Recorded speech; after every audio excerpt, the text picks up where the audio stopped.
Assalamualaikum warahmatullahi wabarakatuh. Kami dari kelompok 6 akan mempresentasikan makalah dengan tema mekanisme penyelesaian sengketa bisnis. Di kelompok sebelumnya kita sudah mempelajari tentang metode penyelesaian sengketa bisnis. Di sini kita akan mengulas sedikit tentang metode penyelesaian sengketa. Penyelesaian sengketa bisnis merupakan tata cara bagaimana perilaku bisnis dapat menyelesaikan perselisihan atau sengketa yang terjadi di antara pelaku bisnis. Di sini ada dua metode atau cara yang dapat ditempuh dalam menyelesaikan sengketa bisnis, yaitu melalui cara litigasi dan non-litigasi. Yang pertama, penyelesaian melalui litigasi. Litigasi ini merupakan proses penyelesaian sengketa di pengadilan, di mana semua pihak yang bersangkutan saling berhadapan satu sama lain untuk mempertahankan hak-haknya di muka pengadilan.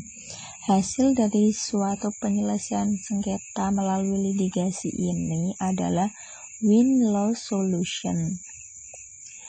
Yang selanjutnya yaitu penyelesaian melalui non-litigasi. Penyelesaian sengketa melalui non-litigasi ini adalah penyelesaian sengketa di luar pengadilan. Penyelesaian sengketa ini bersifat tertutup untuk umum atau closed door session, dan kerahasiaan para pihak akan terjamin. Proses beracara lebih cepat dan efisien. Melalui lembaga ini, para pihak akan menghasilkan kesepakatan yang bersifat win-win solution. Lembaga non-litigasi ini merupakan penyelesaian sengketa di luar pengadilan yang dipilih oleh para pihak ketika terjadi sengketa. Langkah penyelesaian melalui lembaga non-litigasi ini diantaranya dapat dilakukan dengan cara yang pertama konsultasi, negosiasi, mediasi, konsiliasi, penilaian ahli, dan melalui arbitrase.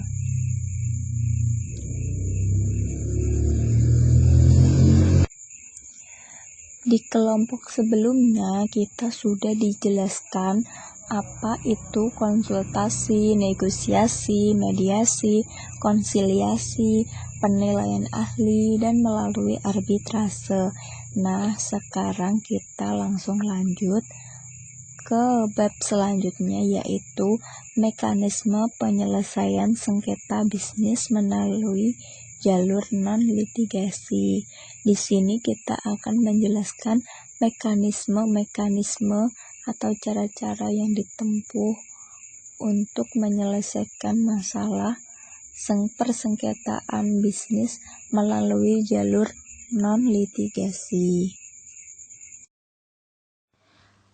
Mekanisme penyelesaian sengketa bisnis melalui jalur non-litigasi atau di luar jalur pengadilan dapat dilakukan sistem penyelesaian sengketa model ADR atau Alternative Dispute Resolution. Dalam model ini menawarkan suatu metode penyelesaian sengketa bisnis dengan cara negosiasi, mediasi, konsiliasi, konsultasi, dan pendapat para ahli. Nah, di sini saya akan menjelaskan mengenai penyelesaian melalui negosiasi. Penyelesaian melalui negosiasi yaitu proses penyelesaian sengketa bisnis melalui diskusi atau musyawarah antara kedua belah pihak tanpa melibatkan pihak ketiga sebagai penengah atau mediator.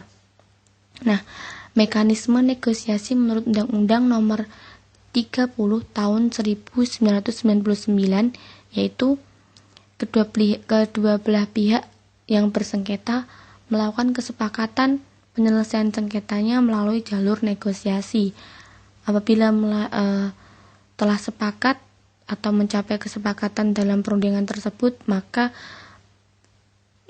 hasil perundingan tersebut didaftarkan pada kesepakatan pengadilan negeri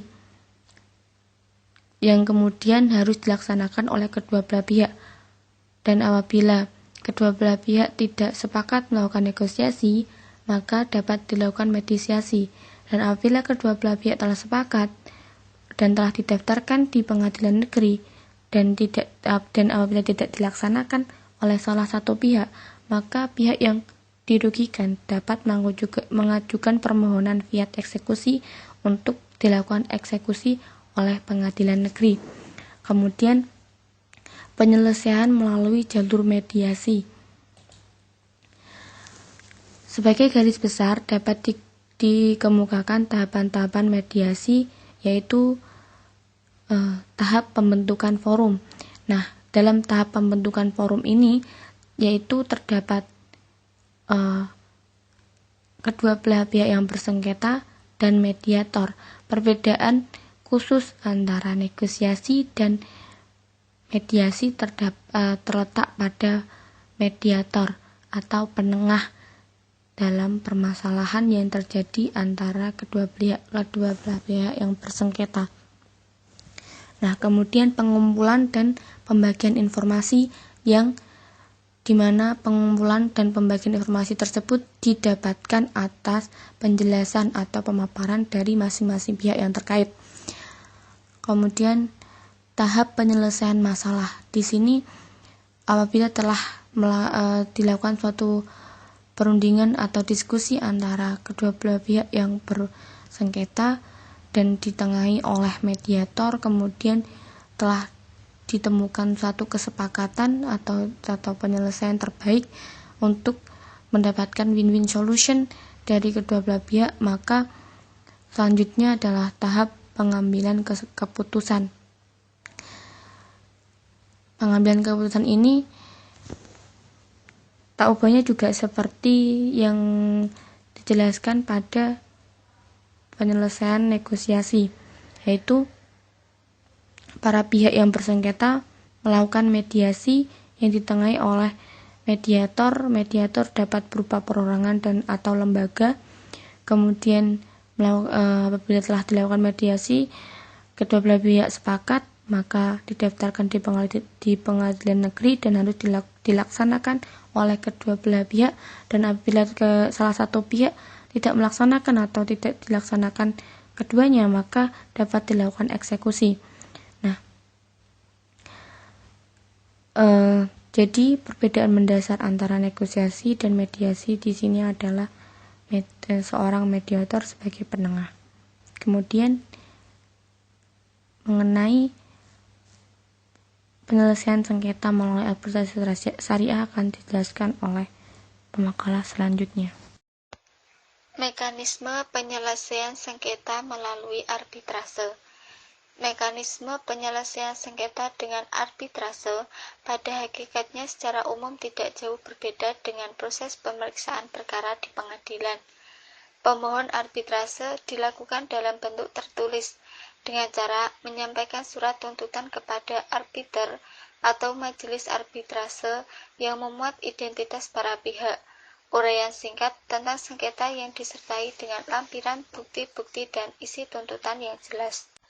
Adapun mekanisme arbitrase menurut Undang-Undang Nomor 30 Tahun 1999, yaitu pemohon, pemeriksaan dalam sidang pertama, pembuktian serta putusan.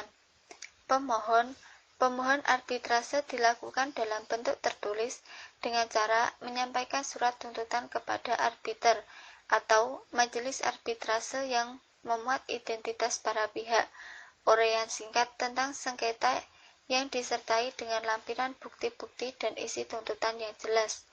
Pemeriksaan yaitu pemeriksaan arbitrase harus dilakukan secara tertulis. Kecuali disetujui para pihak, maka pemeriksaan dapat dilakukan secara lisan. Dalam sidang pertama diusahakan perdamaian. Bila dicapai kesepakatan, maka arbiter atau majelis arbitrase membuat suatu akta perdamaian yang sifatnya final dan mengikat para pihak dan memerintahkan untuk memenuhi ketentuan perdamaian tersebut.